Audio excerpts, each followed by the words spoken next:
Hello everyone, welcome to our YouTube channel target for IQ. मैं नामिका डागर आपके साथ discuss कर रही हूँ हिंदू लॉ की सीरीज। अपने लास्ट लेक्चर में हमने सेक्शन 14 टू 16 तक कंप्लीट कर लिया था। अपने आज के लेक्चर में हम स्टार्ट करते हैं सेक्शन 17 से, जो कि बात करता है पनिशमेंट ऑफ बाइगेमी की। आप सभी को पता है सेक्शन 5 के अंतर्गत क्या कंडीशन दी गई है, हिंदू विवाह के लिए शर्तों का प्रावधान किया गया है। ओके, उसमें सबसे पहले क्लोज में सेक्शन 1 में या फिर क्लोज 1 में क्या बात कहता है? बात कहता है कि विवाह के समय पक्षकार का पति या पत्नी जीवित नहीं होना चाहिए, है ना। तो अगर पक्षकार का पति या पत्नी जीवित है तो क्या होगा कि वो दूसरी शादी कर रहा है, द्विविवाह कर रहा है ना। तो द्विविवाह करने पर क्या होगा? ऐसी शादी क्या होगी? ऐसी शादी वॉइड मानी जाती है ना। और इसके लिए पनिशमेंट का प्रावधान है सेक्शन 17 में। कहां बताया गया है कि ऐसी शादी वॉइड होंगी?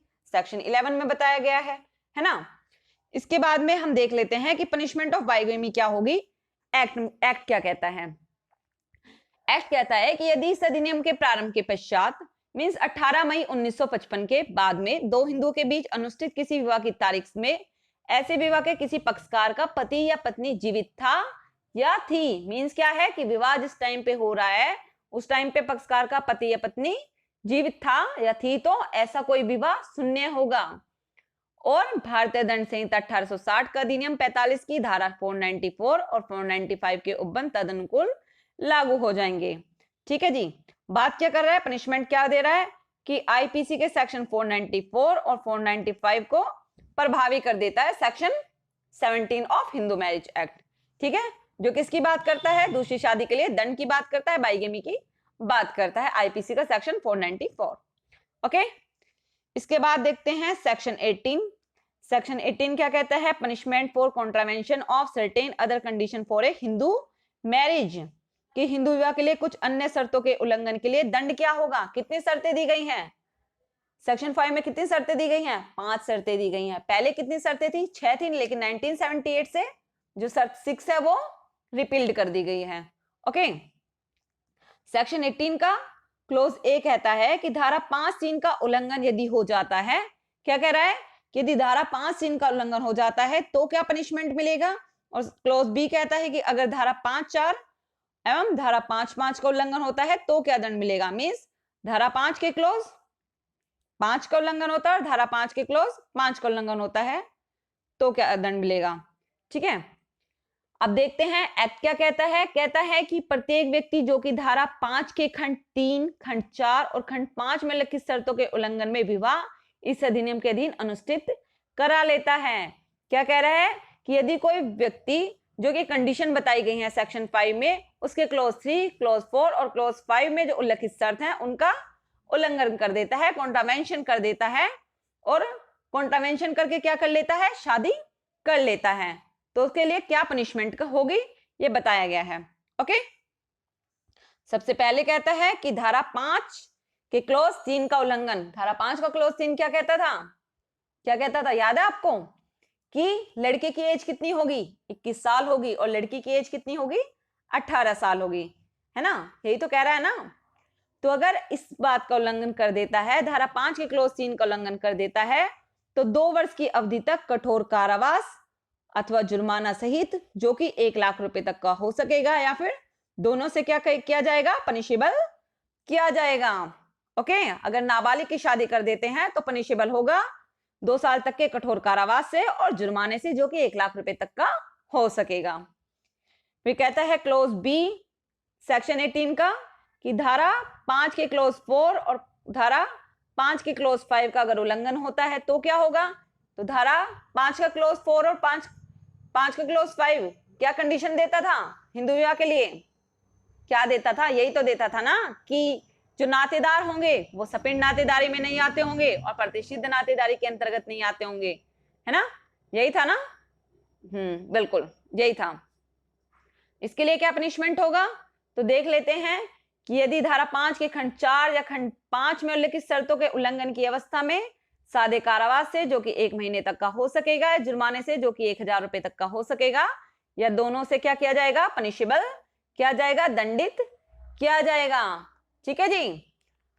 क्लोज 4 किसकी बात करता है? प्रोहिबिटेड नातेदारी की बात करता है, प्रतिषिद्ध नातेदारी की बात करता है। और क्लोज 5 किसकी बात करता है? सपेट नातेदारी की बात करता है। ओके, तो क्या होगा, 1 महीने तक का सादा कारावास हो सकेगा और जुर्माना जो कि 1000 रुपए तक का हो सकेगा या फिर दोनों से दंडित किया जा सकेगा। इसके बाद आता है हमारा चैप्टर 5 जो कि बात करता है क्षेत्राधिकार, जुरिस्डिक्शन और प्रोसीजर की और प्रक्रिया की। देखते हैं सेक्शन 19 क्या कहता है। सेक्शन 19 बात करता है कि वह न्यायालय जिसमें की अर्जी उपस्थापित की जाएगी। बात किसकी कर रहा है कि ऐसे कोर्ट के बारे में बात कर रहा है जहां पर क्या होगा कि जहां पर पिटिशनर क्या करेगा, अपनी याचिका दाखिल करेगा या उपस्थापित करेगा, है ना। वो कोर्ट बता रहा है कि जहां पर याचिका दाता जाएगा और अपनी याचिका दर्ज करेगा, उस कोर्ट की बात करता है। कहता है कि कौन सी कोर्ट होंगी। एक्ट कहता है कि इस अधिनियम के अधीन हर अर्जी उस जिला न्यायालय के समक्ष उपस्थापित की जाएगी जिसकी साधारण आरंभिक सिविल अधिकार तक स्थानीय सीमाओं के अंदर। सबसे पहले बात करता है कि विवाह का अनुष्ठान हुआ था। विवाह का मीन्स जहां पर क्या हुई थी, शादी हुई थी, वहां पर जा सकता है। इसके बाद कहता है कि प्रत्यर्थी उत्तरदाता मीन्स रेस्पोंडेंट जो है अर्जी के उपस्थापन के समय निवास करता है। पहला क्या कहता है कि जहां पर शादी हुई थी वहां जाकर याचिकादाता अपनी अर्जी उपस्थापित कर दे। फिर सेकंड कह रहा है कि जहां पर रेस्पोंडेंट निवास कर रहा है वहां पर जाकर याचिका दे दे, है ना। ओके, उसके बाद में कहता है कि यदि पत्नी याची है, मीन्स जो याचिकादाता है वो कौन है, पत्नी है, महिला है, तो जहां वह याचिका के पेश करने की तारीख पर निवास कर रही है वहां क्या करेगी, अर्जी का उपस्थापन कर सकेगी। ओके, फिर सबसेक्शन 4 कहता है सेक्शन 19 का कि अर्जीदार अर्जी के उपस्थापन के समय निवास कर रहा है।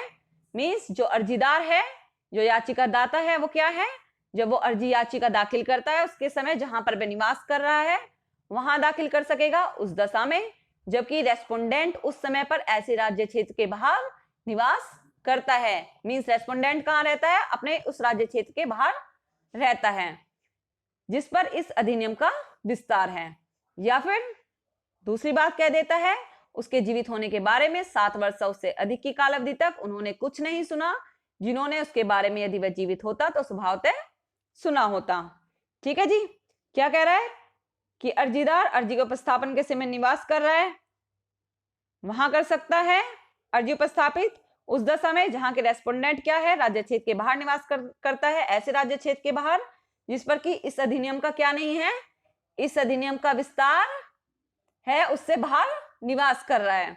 ओके, फिर उसके बाद में कह देता है कि अगर मृत्यु की अवधारणा कर ली गई है कि अगर 7 वर्ष तक वो जीवित होता तो उसके बारे में जरूर कुछ सुना होता या देखा होता, ऐसे व्यक्तियों ने जिन्होंने उसे देखा या सुना होना चाहिए, तो मृत्यु की अवधारणा कर ली जाएगी। तो अर्जीदार जहां वो निवास कर रहा है वहां पर अर्जी उपस्थापन कर सकता है। ओके, क्लियर है, कंडीशन समझ में आ गई कि कहां कर देंगे। जिला न्यायालय की डेफिनेशन दी गई थी सेक्शन 3 के क्लोज बी के अंतर्गत, कहां बताया गया था, जिला न्यायालय को डिफाइन कर दिया गया था सेक्शन 3 के क्लोज बी में। इसके बाद में पहले ही बता दिया कि जिसमें अर्जी उपस्थापित की जाएगी वो जिला न्यायालय में की जाएगी जिसकी आरंभिक अधिकारिता की स्थानीय सीमाओं के अंदर क्या हुआ है, विवाह हुआ है या प्रत्यर्थी रेस्पोंडेंट निवास कर रहा है, या यदि पत्नी याची है तो वहां कर देगी जहां पर वह याचिका की पेश किए जाने की तारीख पर निवास कर रही है, या फिर रेस्पोंडेंट अर्जी के उपस्थापन के समय अर्जीदार पिटिशनर अर्जी के उपस्थापन के समय निवास कर रहा है वहां पर करेगा, जबकि रेस्पोंडेंट राज्य क्षेत्र के बाहर निवास करता है या फिर मृत्यु की अवधारणा की जा सकती है। ओके, क्लियर है, ठीक है। कल से अपने नेक्स्ट लेक्चर में हम डिस्कस करेंगे सेक्शन 20 जो कि बात करता है याचिकाओं की अंत्यवस्तु और सत्यापन कैसे होगा, कि कंटेंट क्या होगा पिटीशन का और उसका वेरिफिकेशन कैसे होगा। अगर आपको ये वीडियो अच्छी लगती है तो प्लीज चैनल को सब्सक्राइब कीजिएगा, वीडियो को लाइक कीजिएगा और मुझे कमेंट करके जरूर बताइएगा कि आपको ये वीडियो कैसी लगी। Thank you so much for watching this video.